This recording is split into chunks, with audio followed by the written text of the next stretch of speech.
1 minute ago, a holiday moment inside the royal circle reportedly turns into something far darker. Prince Edward stops Sophie cold, immediate, and final from revealing the royal family's Christmas secret. Not a playful secret. Not a harmless tradition. A secret the palace is terrified could change how the public reads everything: relationships, loyalty, even who the family protects. And what makes it worse? Sophie wasn't trying to hurt anyone. She thought the truth would heal. Before we go deeper into what this really means for the royal family, make sure to subscribe so you don't miss a single update. The 1-min urgency matters because it suggests there was no time for rehearsed diplomacy, no time for staff to soften the edges, no time for the palace to shape what was happening into something harmless. This wasn't a scheduled statement, it was a raw interruption, the kind that reveals panic in a household trained to hide it. And in a royal family, panic is never random. It's a signal that something valuable, something dangerous, is about to slip out. Sophie being the one near revealing is what makes this feel unnatural, almost surreal. She's usually controlled, polished, measured.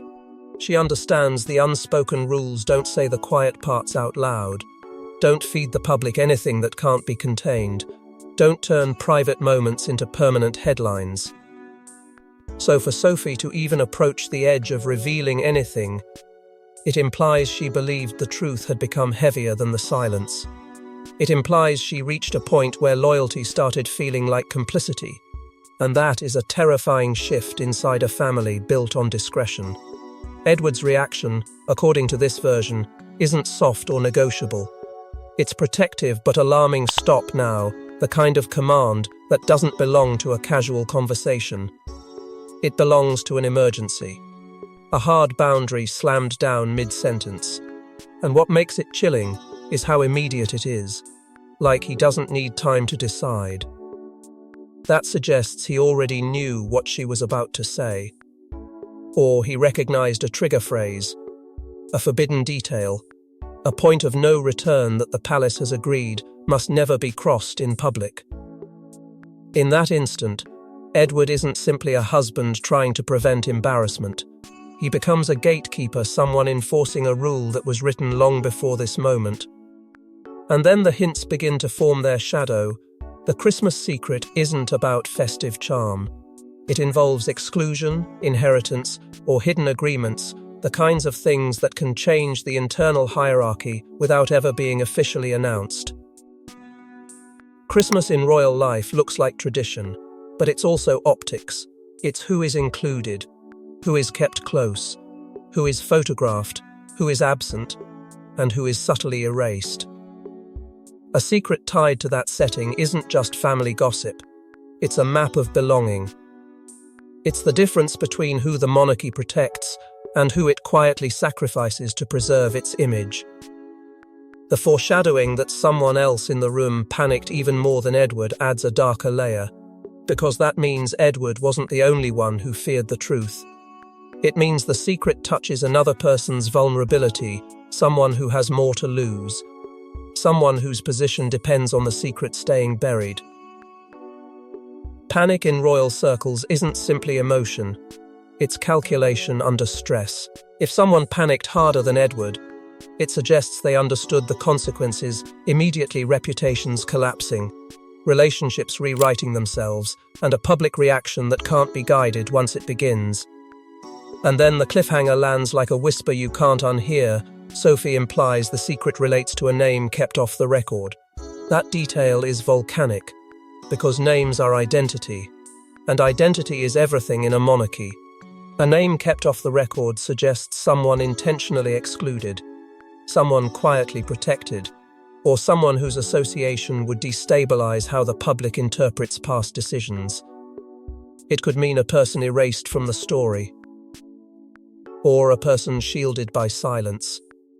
Either way, it implies planning, intentional, deliberate planning, because you don't keep a name off the record by accident. You keep it off the record because the record itself is part of the power. So what begins as a holiday moment becomes something else entirely, a test of who is allowed to speak truth and who is tasked with burying it. Sophie, thinking the truth would heal, steps toward the light. Edward, understanding the palace's rules, drags it back into shadow. And the emotional contrast is brutal because Sophie isn't trying to destroy the family, she's trying to relieve it.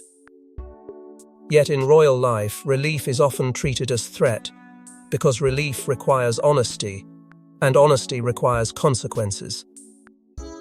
But the real question isn't what Sophie almost revealed, it's why Edward was willing to risk his marriage to keep it buried. Royal Christmas isn't just a holiday. It's a stage where power is disguised as tradition. Who attends, who is photographed, who gets seated near whom, these aren't casual choices. They're messages.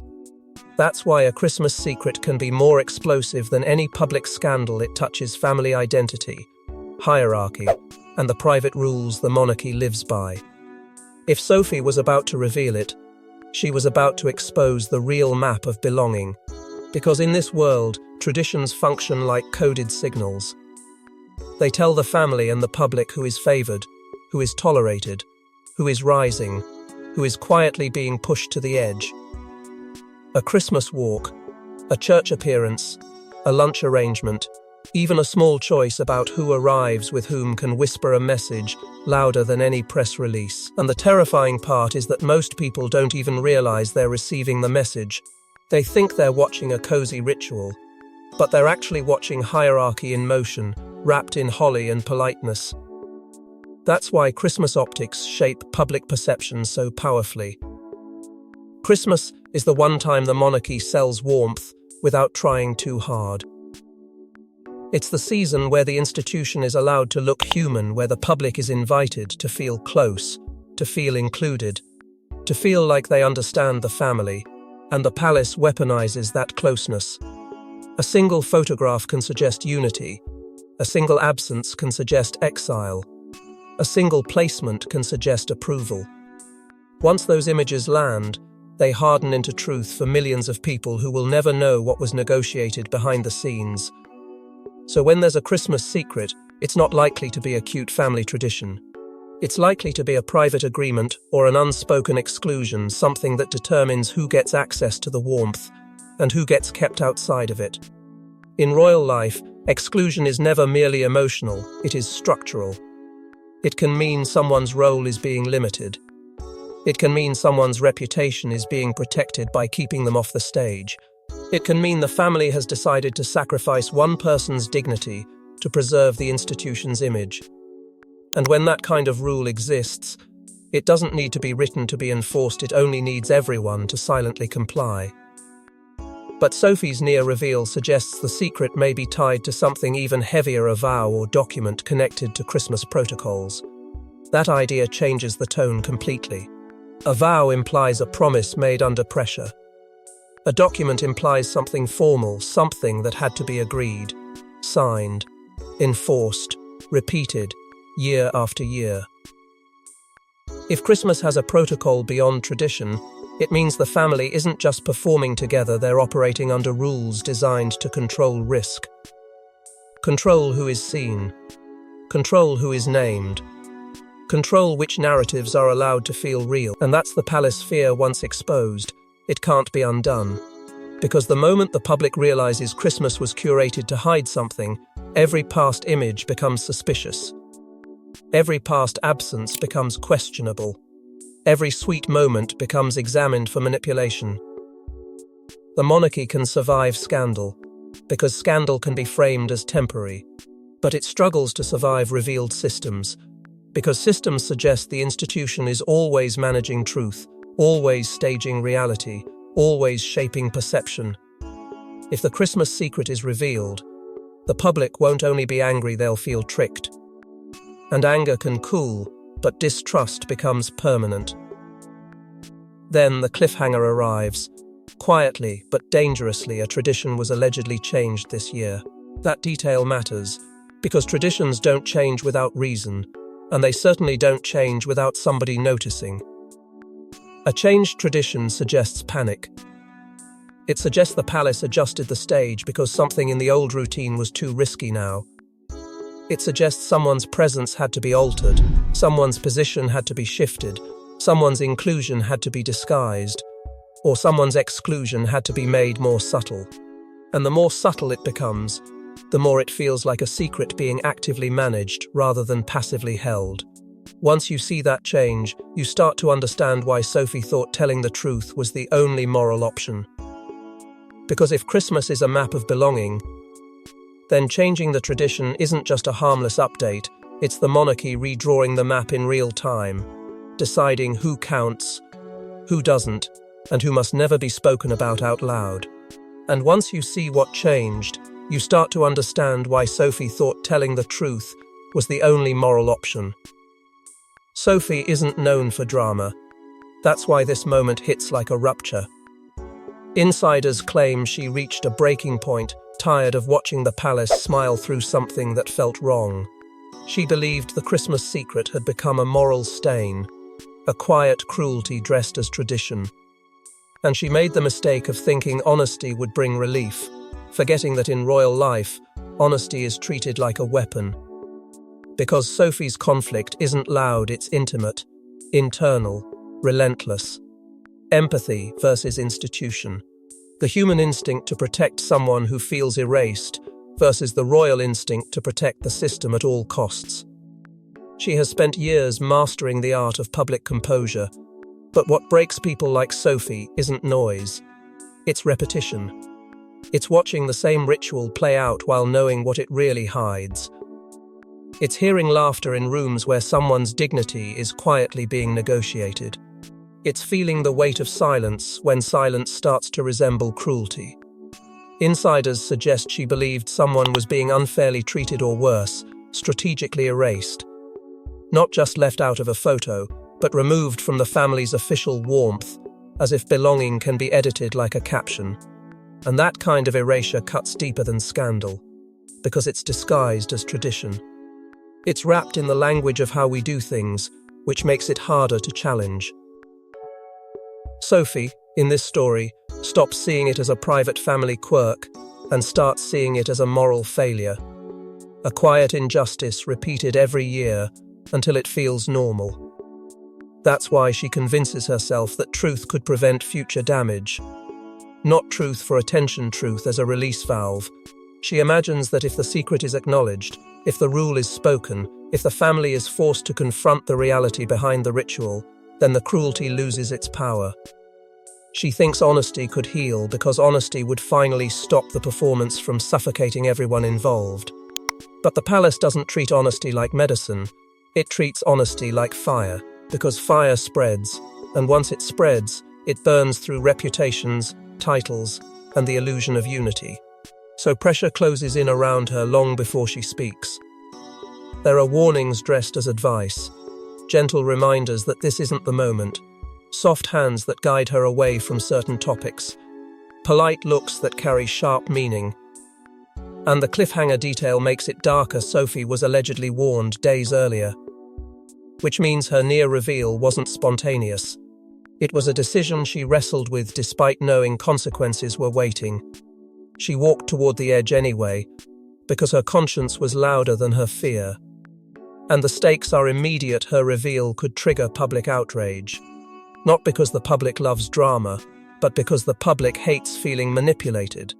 A Christmas secret tied to exclusion, status, or hidden rules would make the monarchy look less like a family and more like a machine that edits people out of warmth when convenient.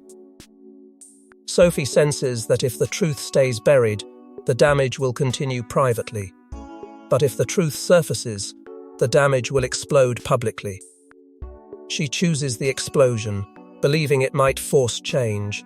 But Edward didn't just stop her to protect the palace, he stopped her because he knows what the secret would trigger next. Edward's reputation is loyalty, quiet duty, stability. That's why his intervention feels so chilling. He doesn't argue. He doesn't negotiate. He shuts Sophie down with the kind of authority that suggests a promise was made long ago. And in that instant, Edward stops being a husband trying to calm a moment. He becomes an enforcer, protecting a royal boundary. The question is, who told him it must never be spoken? Edward's behavior, as described, is unusually firm and urgent, like he recognizes a trigger word, a forbidden phrase, a point of no return. That kind of speed doesn't come from improvisation, it comes from knowledge. It suggests he's carrying a private burden tied to the secret, something he has lived with long enough to know exactly how fast it can destroy what the family pretends is stable. He isn't just protecting feelings, he's protecting structure. Because Christmas optics are fragile, and if the truth emerges, the entire ritual can implode into accusation: who was excluded, why, and who benefited from the silence. Edward's loyalty is being tested in the most painful way possible, because now loyalty to the institution collides with loyalty to his wife. He can either support Sophie's conscience or enforce the palace's boundary. He chooses enforcement, and that choice reveals how high the risk must be. It also reveals something darker: he believes the consequences are bigger than embarrassment. Then comes the cliffhanger line. Edward says a phrase implying legal consequences. Not simply don't, something heavier. Something that hints at documents, agreements, enforceable promises, language that doesn't belong in a family conversation unless there's a deal behind the tradition. And once legal consequences enter the room, the secret stops sounding like rumor and starts sounding like policy. And if Edward invoked consequences, it means the Christmas secret isn't emotional, it's contractual. The rumor that chills the household is simple: the Christmas secret is protected by an agreement. Not just a family promise, but a structured deal: who can be present, who must be excluded, what must never be said publicly, and why. And once Sophie edges toward revealing it, she threatens to break more than etiquette. She threatens to break the mechanism that keeps the family appearing united. Because an agreement like this doesn't exist, unless the palace has already faced a danger it couldn't manage with smiles alone. Rules and enforcement aren't written for fun. They're written when something has the power to destabilize the whole image, when one person's presence, one person's absence, one person's name can change the way the public reads the monarchy's story. That's why it would be treated as untouchable. Not because it's harmless, but because it's too powerful. A secret protected by structure is a secret the institution believes it cannot survive without, and you can feel who benefits from it the moment you understand what it does. It preserves a narrative. It keeps certain people safe from scrutiny and keeps others safely invisible. It lets the palace present unity while privately operating on conditions. It turns Christmas from a family gathering into a controlled message: who stands in the frame, who is kept off camera, who gets mentioned, who is never acknowledged. If Sophie reveals the existence of that deal, she doesn't just expose one secret, she invalidates years of carefully curated optics. Past images collapse into suspicion, past absences become accusations, past warmth looks like strategy. And that is the kind of damage the palace fears more than scandal. Because it's not a moment, it's a system. That's why there's always an executor, a keeper, someone who holds the agreement like a key and enforces it without hesitation. Not because they enjoy power, but because their role is to prevent the institution from bleeding credibility. In this story, Edward begins to look less like a husband and more like a guardian of that mechanism. He doesn't just silence Sophie because he disagrees. He silences her because he knows what happens if the agreement is spoken aloud. It becomes real to the public, and once it's real, it can be challenged, dissected, demanded, and weaponized. Then comes the cliffhanger that changes the temperature in the room. A single name is central to the deal. One name that, if spoken, would force every royal to either confirm or deny. One name that would pull the secret out of the safe and into daylight. And that's when the story turns dangerous, because names don't just identify people in royal life. They trigger loyalties. They trigger inheritance lines. They trigger the future. And when that name is whispered, the story turns dangerous, because it points straight at the future of the monarchy. Once Sophie almost speaks, the palace doesn't react like a family, it reacts like crisis management. Phones light up, Advisors move. Narratives are drafted. Because if the Christmas secret becomes public, it doesn't stay a holiday story. It becomes a legitimacy question: who is included, who is protected, and who is quietly erased. In monarchy, that's not gossip. That's identity warfare. You can almost hear the panic response before anyone admits it exists: communications tightening, security shifting, containment strategies activated. Not because the palace cares about embarrassment, but because embarrassment can be survived, exposure of a hidden structure cannot. Factions rush to control the narrative the way they rush to control seating charts: quickly, quietly, with plausible deniability. Some want to bury the story completely. Others want to shape it before anyone else does. Because shaping it first is the difference between misunderstanding and cover-up. And in a palace, whoever controls the first version controls the emotional direction of the public. That's why an insider tries to leak first to shape perception. A preemptive spill, a harmless framing, a softened explanation that avoids the real question. And once that begins, media snippets start appearing: tiny fragments, vague hints, unnamed sources, the kind of half-information that drives the public insane because it suggests the truth exists but is being withheld. Then comes the chilling cliffhanger: Sophie's words are partially recorded. Not a full confession, not a clean statement, just enough to confirm something was about to be said. Enough to prove the interruption wasn't random. Enough to turn the palace's silence into suspicion. Now the stakes become brutal. Public reaction doesn't just create noise, it creates pressure that forces official response. If the palace says nothing, it looks guilty. If it denies, it looks panicked. If it explains, it risks revealing the very structure it's trying to hide. And once a whisper becomes a snippet becomes a demand. The public doesn't accept partial truth, it hunts for the rest. And when the first snippet escapes, the palace realizes the secret won't stay buried because the public will demand the rest.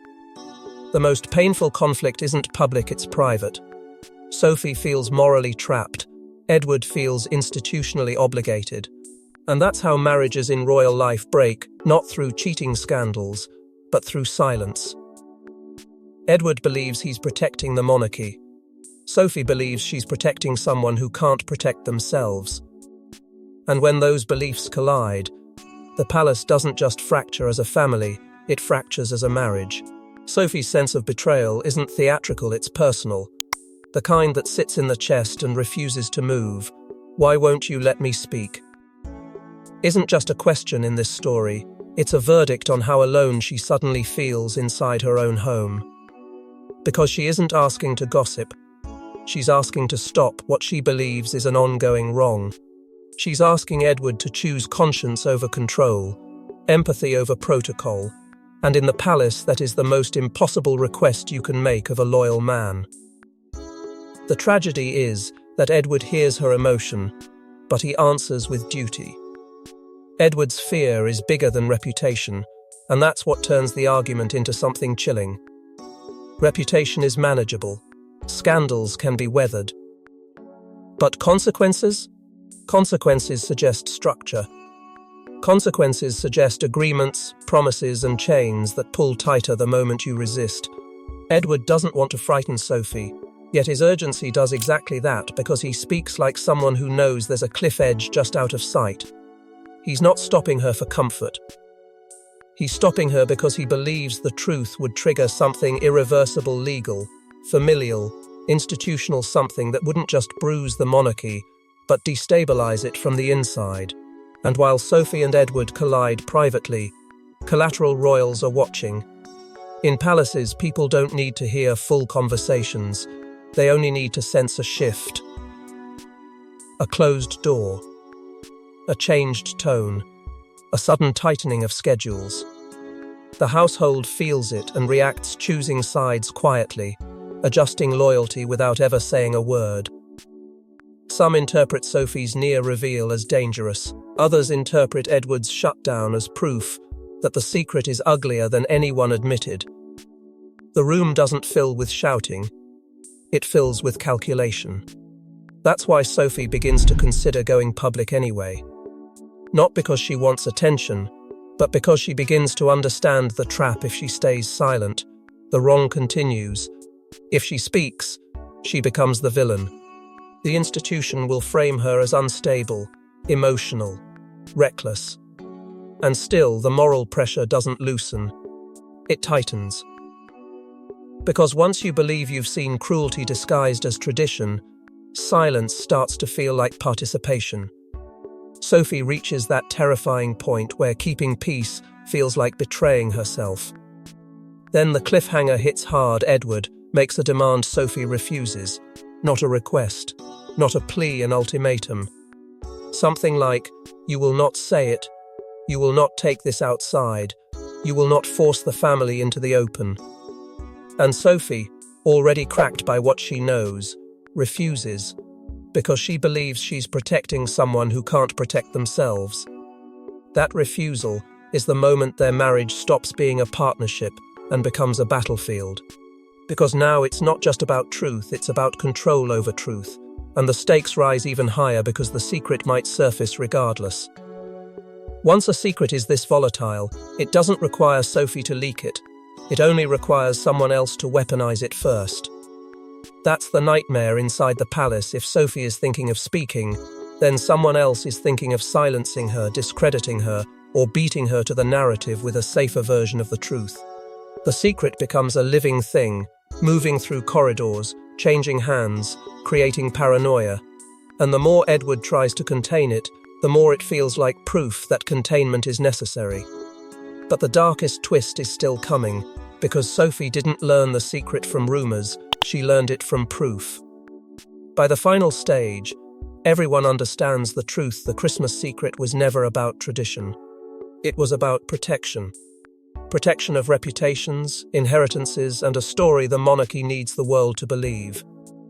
Edward's intervention may have delayed exposure, but it also confirmed the secret is real.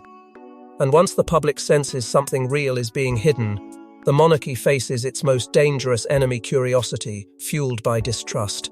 Because the moment the palace confirms through behavior, through panic, through tightening control that something exists, the story stops being holiday drama and becomes power.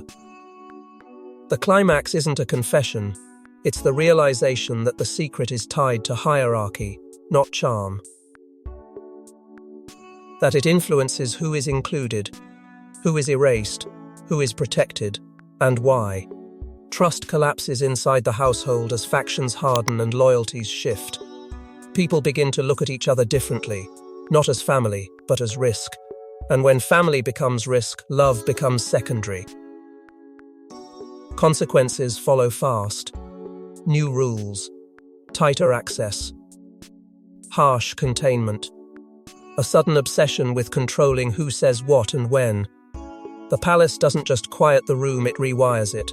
Because once proof is mentioned, the institution goes into survival mode, and survival mode is brutal.